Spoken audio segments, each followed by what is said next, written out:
Assalamualaikum warahmatullahi wabarakatuh. Perkenalkan, nama saya Lutfi Husnah dengan NPM 20010620006 dari jurusan Tadris Matematika Fakultas Tarbiyah dan Ilmu Keguruan Institut Agama Islam Negeri Metro. Di sini saya akan menjelaskan materi klasifikasi persamaan diferensial, membentuk persamaan diferensial, dan solusi persamaan diferensial. Sebelum memasuki materi, kita akan mencari tahu apa itu definisi persamaan diferensial. Jadi, persamaan diferensial atau kita bisa singkat dengan PD adalah suatu persamaan yang memuat turunan dari satu atau lebih fungsi sembarang atau variabel terikat terhadap satu atau lebih variabel bebas. Contohnya ada dy per dx plus 3xy sama dengan e pangkat x. Kita lihat di sini bahwa dy tersebut ini termasuk variabel terikat dan dx ini termasuk variabel bebas. Jadi kita dapat katakan bahwa persamaan ini merupakan persamaan diferensial. Selanjutnya yaitu klasifikasi persamaan diferensial. Di sini ada 4 klasifikasi persamaan diferensial. Yang pertama ada berdasarkan tipe, berdasarkan orde, berdasarkan derajat, dan berdasarkan linearitas. Untuk yang pertama, klasifikasi persamaan diferensial berdasarkan tipe. Di sini ada 2 tipe. Yang pertama itu ada persamaan diferensial biasa dan persamaan diferensial parsial.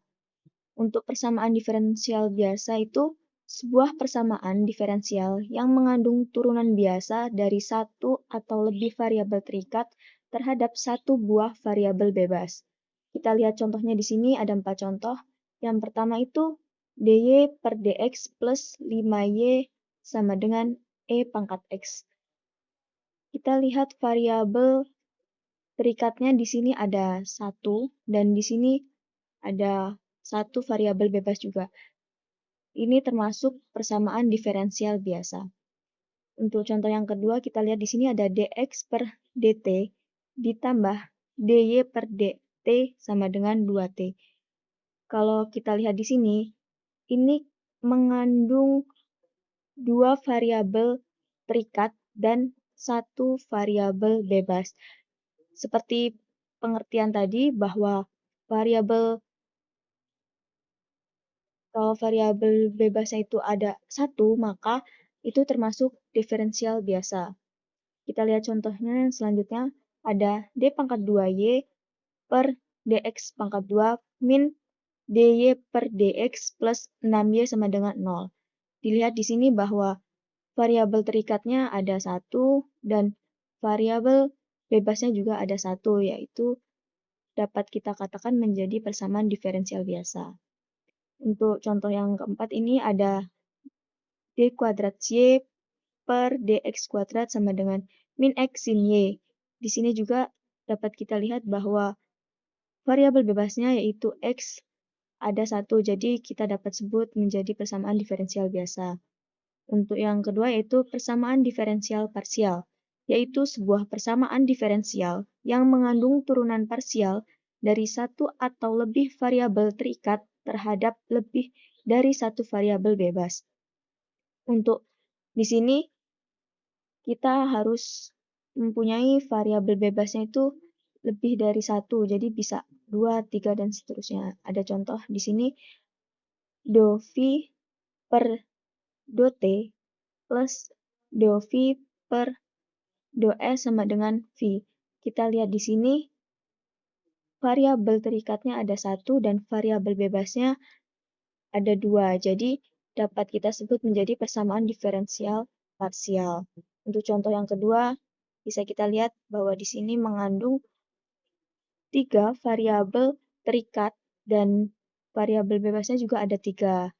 Jadi termasuk persamaan diferensial parsial. Untuk klasifikasi yang selanjutnya berdasarkan orde. Untuk penentuan orde suatu persamaan diferensial tergantung pada kandungan fungsi turunan di dalam persamaan diferensial tersebut, yang mana orde persamaan diferensial ditentukan oleh turunan tertinggi dalam persamaan tersebut. Kita lihat contoh. Di sini terdapat dy per dx plus 5y sama dengan e pangkat x. Kita lihat di sini bahwa untuk menentukan order kita harus mencari fungsi turunan, yaitu yang tertinggi. Jadi di sini kan turunan ini memiliki satu order karena dia tidak ada pangkatnya, jadi kita bisa mengatakan bahwa ini order 1. Untuk contoh yang kedua, kita lihat di sini, ini ada pangkatnya dan ini tidak. Jadi kita lihat di sini, ini termasuk turunan tertingginya adalah 2. Jadi di sini untuk contoh kedua ini merupakan order 2. Kita lihat yang contoh ketiga ada d kuadrat y per dx kuadrat sama dengan min x sin y. Kita lihat di sini bahwa turunan tertingginya yaitu 2, maka akan dapat kita sebut menjadi order 2. Kita lihat di sini ada contoh lagi. Ini termasuk klasifikasi persamaan diferensial berdasarkan jenis tadi itu tipe yang persamaan diferensial parsial. Ini kan PD parsial. Itu memiliki order, kita lihat di sini, hanya memiliki turunan tertingginya yaitu 1. Jadi ini merupakan persamaan diferensial parsial order 1. Kalau yang ini kita lihat, sudah jelas ini merupakan turunan tertingginya yaitu 2. Jadi dapat kita sebut menjadi persamaan diferensial parsial dengan order 2. Selanjutnya kita klasifikasi persamaan diferensial berdasarkan derajat. Derajat dari suatu persamaan diferensial adalah pangkat dari suatu suku yang memuat turunan tertinggi dalam persamaan diferensial. Maka, untuk menentukan derajat pada suatu persamaan diferensial, perlulah menentukan order tertinggi dari suatu persamaan diferensial tersebut. Kita lihat contoh, ini ada order derajat 1 dari x dy per dx min y kuadrat sama dengan 0. Kita lihat di sini bahwa dy per dx itu diferensial order tertingginya adalah 1 dengan derajat 1. Kemudian di sini ada contoh kedua yaitu order derajat 2. Kita lihat di sini ada contoh dy per dx kuadrat plus 2y sama dengan 0.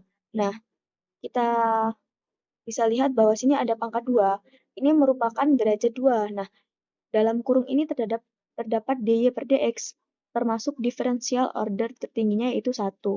Jadi di sini kita sebut diferensial order 1 derajat 2. Selanjutnya ada klasifikasi persamaan diferensial berdasarkan linearitas.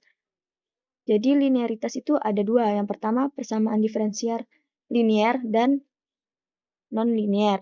Yang pertama itu ada linear. Sebuah persamaan diferensial dikatakan linear apabila variabel-variabel tak bebas dan semua persamaan diferensial tersebut muncul dalam linear sebagai berikut. Yang pertama ada variabel-variabel tak bebas dan semua derajatnya muncul dalam derajat 1. Yang kedua, tidak terdapat fungsi transenden seperti fungsi inverse, fungsi logaritma, fungsi eksponen, dan fungsi trigonometri dari variabel-variabel tak bebas dan atau aturannya. Dan terakhir itu tidak terdapat perkalian antara variabel-variabel tak bebas dan atau turunan linearnya. Jadi sebuah persamaan diferensial dikatakan linear apabila variabel-variabel tak bebas dan derivatifnya atau dapat kita tuliskan dalam bentuk seperti ini ya teman-teman. Ini X ini termasuk X turunan terhadap Y dengan pangkat 0. Kemudian ini X turunan terhadap Y dengan pangkat N-1 dan seterusnya.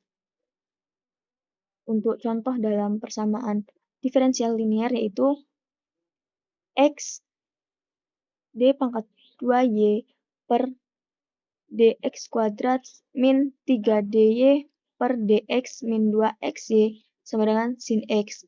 Contoh keduanya ada y aksen plus 2y aksen min 3y sama dengan 0.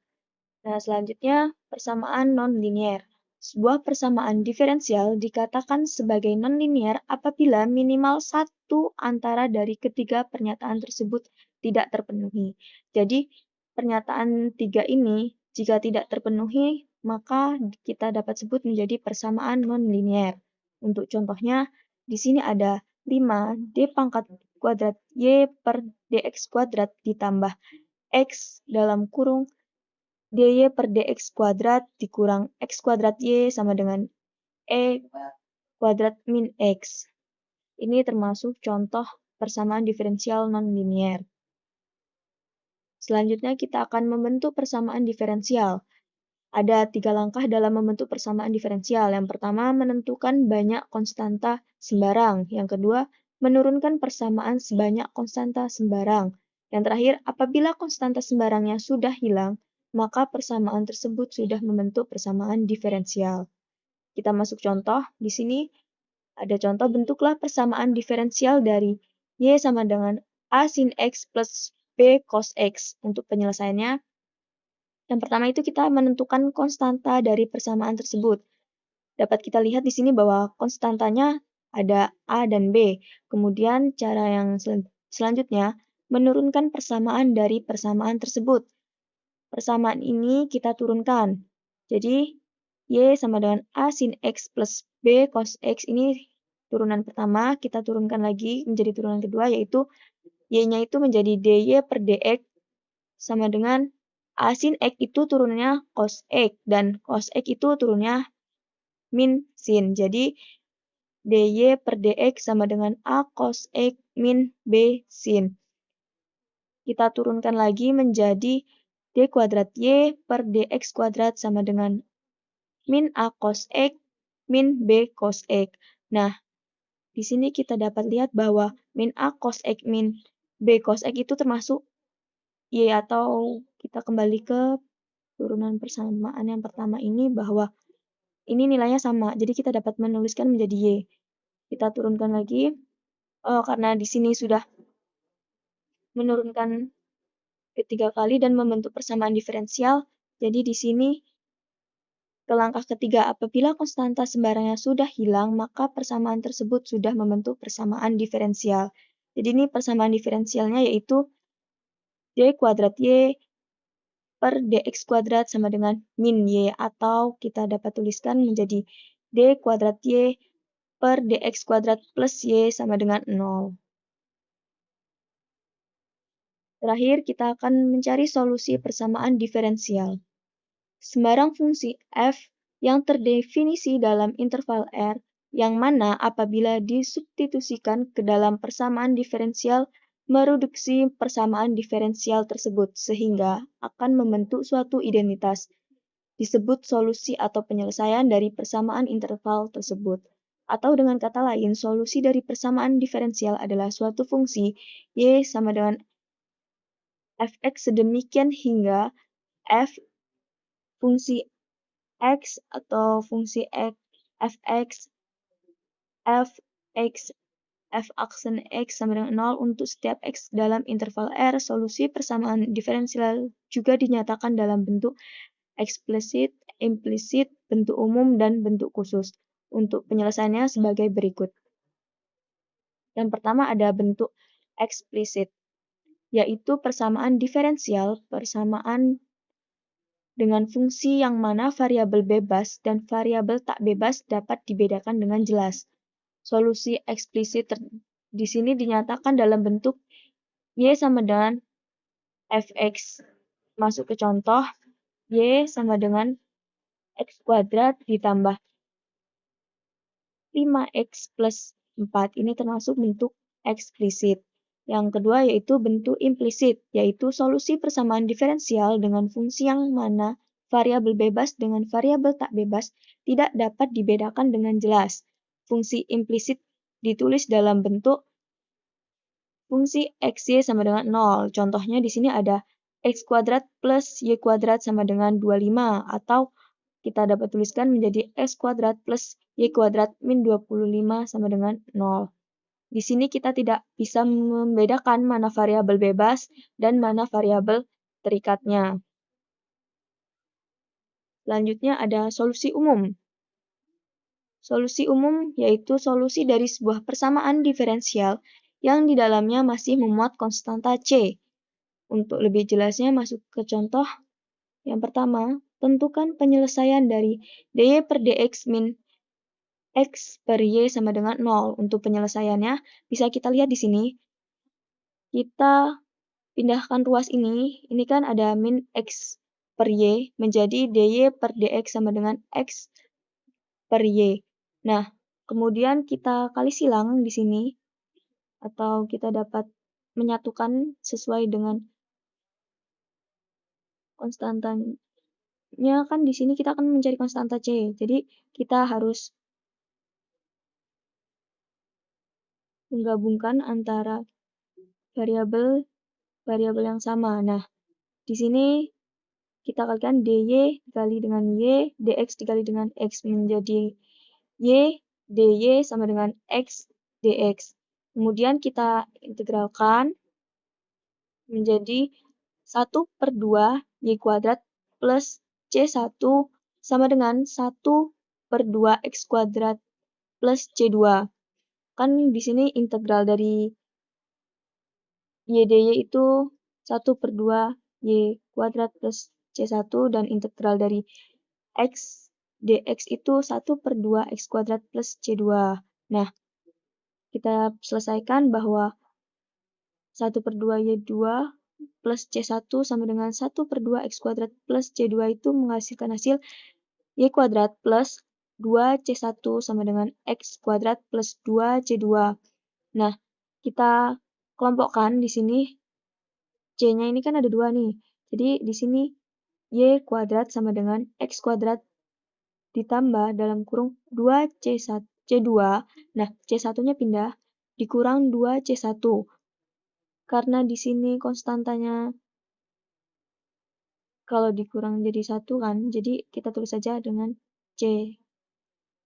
Nah, untuk hasilnya di sini dari persamaan diferensial dy per dx min x per y sama dengan 0, yaitu y kuadrat sama dengan x kuadrat plus c.